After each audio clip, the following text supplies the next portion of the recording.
Well, hello there, everybody. Welcome back to another episode and edition of the Hybrid Ministry Show. I, as always, am your host, Nick Clayson, excited to be along with you on the journey. If you are on YouTube, hello to everyone there on YouTube. If you just got this blaring in your ear holes, hello to everyone there. And hey, if you're on YouTube, you didn't know we were a podcast, we are. If you are on listening in your ear holes, you didn't know we're on YouTube, we are. So check both of the show notes, or check the only show notes for both of those links. hybridministry.xyz is all the needs and all the stops and all the places and all the things that you need for this podcast. If you're on YouTube, hit the link in the show notes and I'll take you there, including transcripts, which we offer for free every single episode. In this episode, we are going to be discussing and talking about areas in life in which I have learned, discovered a skill, become proficient 100% completely through online mediums. It may be a little bit controversial, but I just want to explore some other avenues and facets and areas of life beyond just the church, in which I have lived into this hybrid experience and this hybrid moment. So make sure that you stick around for that and all the way to the end, because at the end, that's where I'm going to talk about 3 different church ideas and musings and thoughts that I have in ways that we can lean into this and engage in this just a little bit more realistically, and also maybe a little bit more robustly as a church, start thinking hybrid a little bit more frequently. But before we do, like I said, subscribe on YouTube, hit that bell button so that you know when we post a video. Be sure that you subscribe in your podcast catcher so that every single Thursday, one of these episodes will just automatically download for you for free. And finally, one thing that you can do for us that's free but is an incredible way to give back is to just simply give us a quick rating or review. Open your Purple Podcast app on your iPhone and let us know, hey, love this show. That will help us get the word out more and more about this idea of hybrid ministry. Not because we're trying to go big and go viral, but because we want to help share and spread the hope and message of Jesus through the means and channels in which God has given to us. So that would be an incredible way for you to just help us give back. And without any further chatting and without any further discussion, let's dive in to some different areas in which I and people I know have been discipled completely online. All right, so let's talk about this idea of learning something 100% and completely online. So real quick, the definition of a disciple, just a real quick Google search, elicits me this response.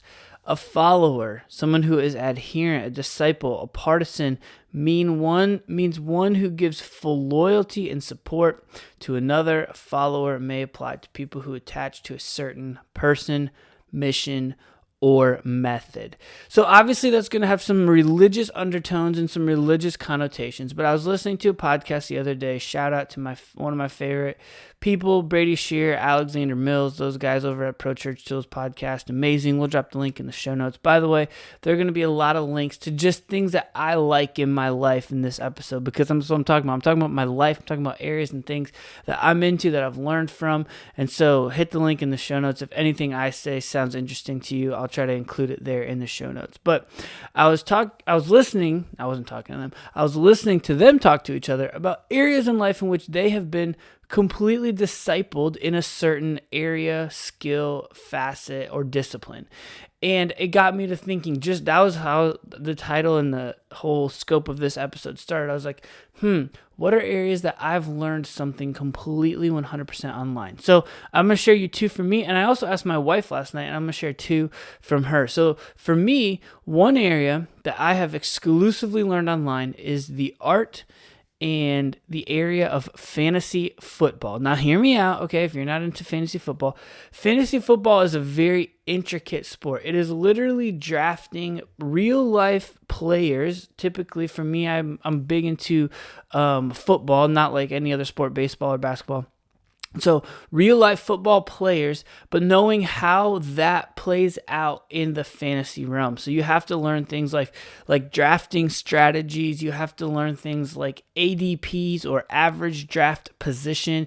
You have to know who is going to be a high scorer or one that's well sought after. You need to know people who are maybe a little more under the radar, a little more names and nuances, sleepers, if you will. I know, I have learned a lot from fantasy football. For example, I'll talk to my dad now, who was the biggest football fan I knew growing up. But now I'll talk to him and I'll mention someone like Nick Westbrook-Akine from the Tennessee Titans, and he's like, who? Right, and I know that name strictly and exclusively through fantasy football means and channels. He is just a casual football fan now at this point, and he plays fantasy football because I make him in one league that we're in together, but he doesn't know some of the deeper, more nuanced discussions and people. And I thought about it, and the reason I got into fantasy football is, number one, I got asked to be a part of a fantasy football league with some friends who were, like real life friends in person at the church or at college or something like that. But then in the years to come, I was really terrible at fantasy football because I was like my dad. I grew up watching football with my dad, and so I drafted like my dad does, like, oh, that guy's good. But then I started listening to podcasts. That was one of my major avenues of learning. I found podcast, the ESPN Fantasy Focus Football Podcast, which had Matthew Berry on it for years, all the way up until last year. However, interestingly enough, he rotated off and I think went to NBC Sports, and I still choose to follow the ESPN version. But I started listening to them and I got a lot better, a lot more skilled, and I've won some leagues now as a result of it. And I want to be clear, I'm not bragging or saying I'm some amazing fantasy football player, because I'm not, because it's all luck based, but I truly, ultimately, really do enjoy it. And I feel a relationship with the people in the podcast on the other end that I listen to in my ear holes. I listen to them on runs. I remember last year, after the very first weekend of football, the first thing I wanted to do was listen to their analysis of the first week. I wanted them to help me make sense of what just happened. And so that was something that I was longing for and striving for. So that's one example. Another example for me is honestly the area of youth ministry. I remember how it started. I was in my office. I decided to clean it out, and it was going to be a massive, major overhaul change. And I was like, you know what? If I'm going to do this, I should probably do it while also listening to something. And that was actually how I started listening to podcasts. I discovered and stumbled upon the Download Youth Ministry podcast with heroes of mine in youth ministry, Doug Fields, Joshua Griffin. They've written books, and they are the co-founders of Download Youth Ministry and many other kind of subsidiary ministries and stuff after that. But honestly, I had never even really met the guys, and up to this point, I've only met them a handful of times at this point through just different conferences and events that I've gone to. But what happened was I started listening to their, at that time, they called it the DYM web show, short for Download Youth Ministry. Helped me get better at youth ministry, but I think the real thing that it helped do, and they even talk about it on the shows, it helped me as a solo youth pastor in a church of under 400 people. I didn't have a team. I didn't work for a team. I had a pastor, a senior pastor that was my boss, and that was it. I didn't have a youth team, anything like that. And so they were sort of my youth team, places to listen to ideas, to chop it up, to hear things. They helped me think through some different nuances. They would talk about events that they would do, and then I would figure out how I could bring those and adapt them. And I truly attribute a lot of my just skill and development as a youth pastor professionally to them, to their podcast. Now, in both of my cases, fantasy football and the Download Youth Ministry podcast, those happened through podcasts, obviously, right? And that is a means, that is a avenue, okay? Similarly, I asked this question last night as I was preparing for this show to my wife. I was what are some areas in life that you have learned or become proficient at completely online?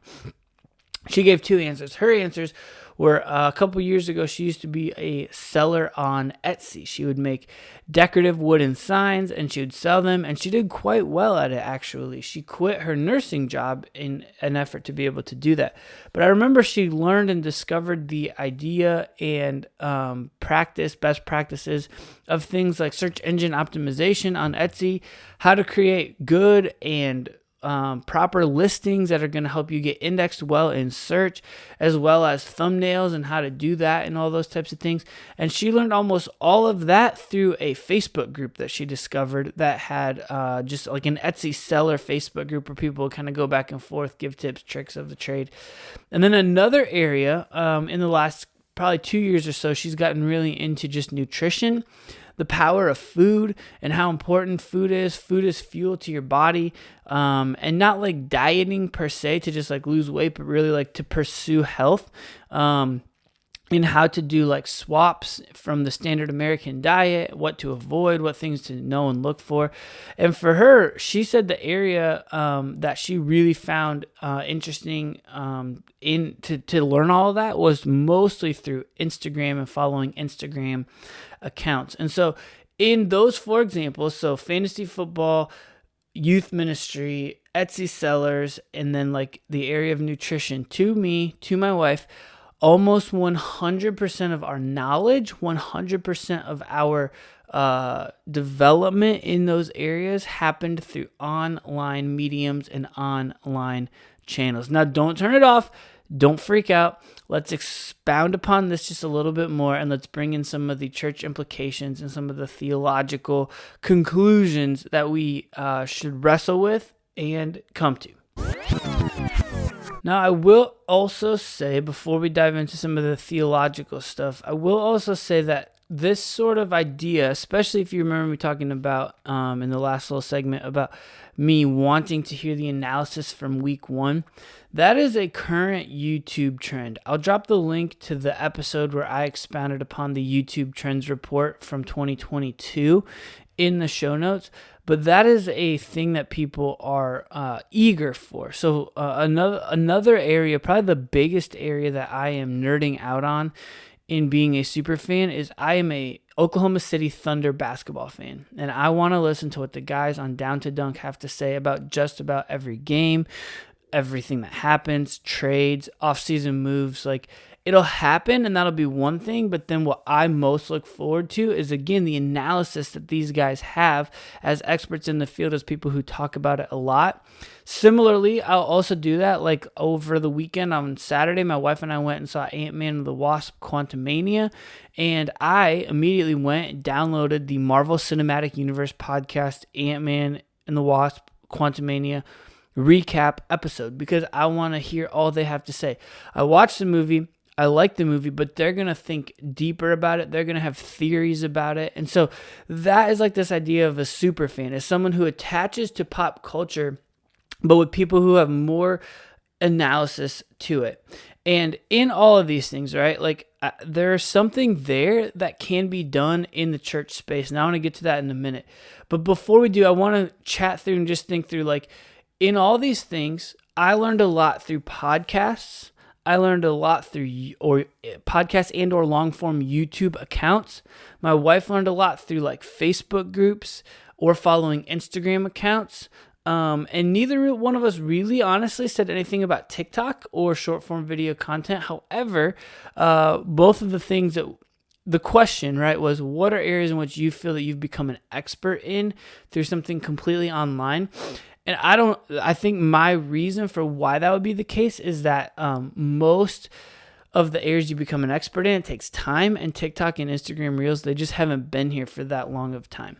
But one thing that is interesting to note is that I think that what you discover online in Instagram Reels or TikTok short form video sort of like formats is you discover new people and new pieces of content. It's harder in those mediums to create super fans. So I think those are there for discoverability. And then I think your goal is to get them to follow for more, to save for later, or to get them to watch something longer or listen to something longer that you already produce. So you want to like just get discovered, find something niche, and then have them come follow you somewhere else on honestly and unfortunately. So those platforms are massive and huge right now. However, I think that they help create a pathway and a funnel step for those people to dive deeper. There are TikTokers, Instagram Reel people that I love to follow when I see them pop up on my For You page, but that's not how I engage with them. That's not how I engage with people. I get on there and I just start going on my For You page, and whatever the algorithm feeds me is what it feeds me. I'm not on there specifically looking or searching for a person or a specific niche piece of content at that moment. I was thinking about this last night, but I don't have a personal relationship with any of the people that I have mentioned or that I have learned from in these areas. I would love to, but it's honestly almost never realistic for a lot of different reasons. Maybe one, like the distance of where they live in physical proximity to where I live, or just simply the size and scope of their platform that this is how they get their messaging out to the masses and the multitudes, because they are so big and they do have such a large scope. And so when I do find another fan, a person who also listens to this podcast, a person who also is following some certain Instagram account, in my wife's case, we have an immediate connection around our fandom or following of this particular thing. And so I wanted to think through, why does scripture, discipleship, disciple making, the Bible, why doesn't it feel that same way? Like if I find someone who's another Down to Dunk fan, we're immediately vibing on that. But when I find someone who's another Christian, do I immediately vibe with them? And I've never really thought about it, right? Because one is like pop culture and one is like faith. And those are two categorically different things. I get it. However, there are some similarities to it. Like in this, like we are following like the same people. Over here in faith, we're following the same people, right? We're following Jesus of Nazareth, the guy who was discipled people and then murdered for who he claimed to be, but then rose again 3 days later.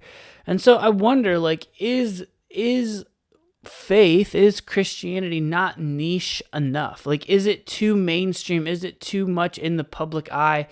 Or is there too much diversity of opinion? Or is it like you find someone, but you don't like, I mean, I'll give you an example. I'm kind of just workshopping this in my brain, but like I will find people who say they're Christians, and I'm just immediately kind of like, I take a step back as opposed to a step in. And maybe it's because there's some spiritual element going on. Satan doesn't want me to connect or whatever. Or maybe I like personally, I'm leery because I just don't know where they're coming from. And so instead of like assuming things or whatever, I just kind of like nod and smile and keep going. Maybe that's just what's baked into our culture, right? You don't talk about finances, you don't talk about religion, and you don't talk about politics. And maybe because religion finds itself in that category of taboo and things you don't talk about, maybe that's why I don't talk about it. Maybe it's because I'm already a pastor and I'm deeper in it than most people who are just church goers. I don't know what the reason is, but as I'm like just thinking these things out and teasing these things out, there should be a connection. I mean, that's literally one of the things that we talk about as followers of Christ, is that we have this connection that despite any of our other differences, that unifies us and brings us together because we identify with the work and person of Jesus. And so therefore that should be what drives us, and that should also be an area that can connect us one another. So an example of that, actually, of areas that I may connect with people around faith are maybe other people who listen to other things or connected to other organizations that I too am connected with. I think about like Theology in the Raw podcast done by Preston Sprinkle. I think about people who listen to that. If I found out a Christian listened to that, I would immediately have a different type of connection than just a casual, I'm a Christian, or someone who's connected to a ministry organization that I have grown up being connected to called Sun Life. If I knew that, I'd be like, oh, you're a Sun Life person. That makes sense. In fact, that's one of the major reasons in which I took the job I took here in Texas. I found out that a lot of the leadership had been trained in the Sun Life way of doing things, which sounds like a cult, but really it's just they're trying to model after the work of Jesus and what he did in his life, not just his death on the cross, but his life that he modeled, and inviting people to come and see, to follow me, that he'd make them fishers of men, and then challenging them to go on and bear much fruit. So there are opportunities for that, but I just think for some reason there's not that connection, and I want to figure out how we can do that and what that might look like. And I don't know that that's necessarily only conforming to the ways of this world. However, I do think there are some things that we can learn from the ways of the world, the pop culture, the SuperFan ideas that can help us in creating some of those moments in faith, in faith, and in our followership of Jesus. So let's dive a little bit deeper, and let's talk a little bit more about the actual discipline of learning some of these skills, and how that can be translated from not just niche pop culture things, but how can we actually do that as faith communities? So one of my learnings, and this might terrify you, so don't call me a heretic and turn this off when I say this, but you can learn a skill without a relationship with the other person.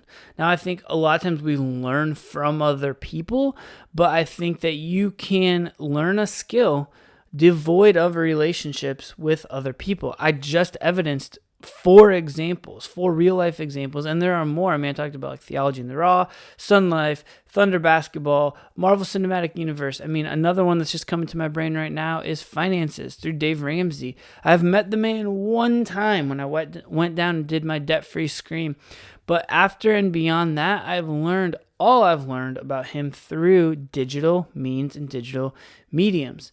I also think, and sometimes churches find themselves falling prey to this, that you can exclusively meet in person with no digital or hybridization options on Sunday mornings and on Wednesday nights, and you can say, we don't do any of those other things because that's not how you learn, that's not how you become a disciple. And so you meet on Sundays and you meet on Wednesdays, but you never actually experience any life transformation because you haven't really done anything other than quote unquote meeting together in person. You've met in person, but that is all that there is in their relationship. There's nothing more beyond that. There's no actual relationship that happens Monday through Friday. It only happens on Sunday morning in the allocated space. And I think that is really my biggest argument for hybrid. Just because you meet in person once a week and you're like, we're all about this, where else are you leaning into these things? Because if you're not creating more moments for people to connect to those relationships, because mind you, I have said you can learn disciplines and things in other areas without a relationship. However, the church does often start with a relationship. So I'm not saying to take that and throw that baby out with the bathwater, but what I am saying is that you can have those relationships and offer more growth, offer more opportunities for people to attach to this faith community here in the other days throughout the week. Let's talk about some of the biblical basis for relationships. I'm going to read for you several verses here, and then at the end, I'm going to give you a couple of observations. So probably the most famous meeting together verse comes from the book of Hebrews chapter 10, verses 24 and 25. All of these come out of the ESV. It says, and let us consider how to stir one another up to love and good works, not neglecting to meet together as is the habit of some, but encouraging one another, and all the more as you see the day of the Lord drawing near. Colossians chapter 3:16 says, "Let the word of Christ dwell richly in you, teaching and admonishing one another in all wisdom, singing psalms and hymns and spiritual songs with thankfulness in your heart to God." 1 Corinthians 14:26 says, "What then, brothers, when you come together, each one has a hymn, a lesson, a revelation, a tongue, or an interpretation. Let all things be done for building up." Matthew chapter 12 verse 30 says, "Whoever is not with me is against me, and whoever does not gather with me scatters."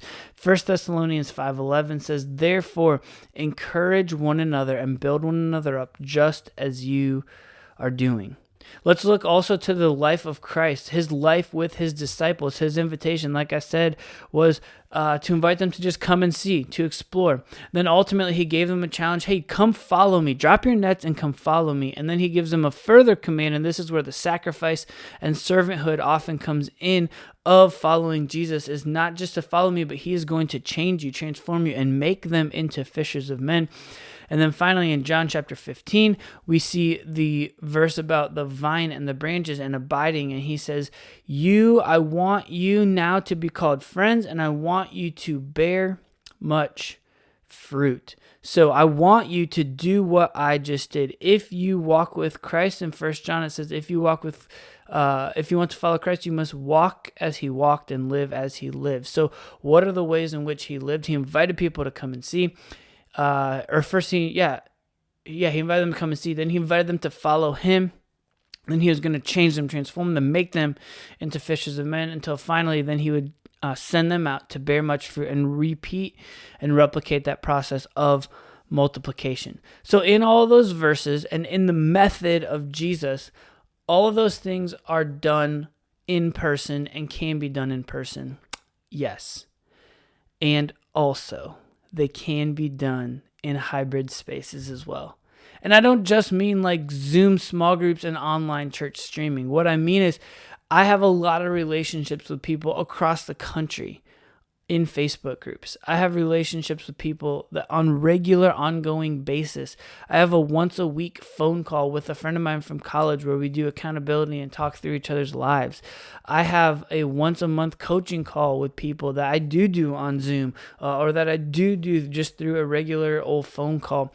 Like there are other channels and places to enhance relationships that aren't just Sunday morning at 10:30. You see what I'm saying? Like, that's what I'm trying to say. Like, it doesn't have to only fit into that mold.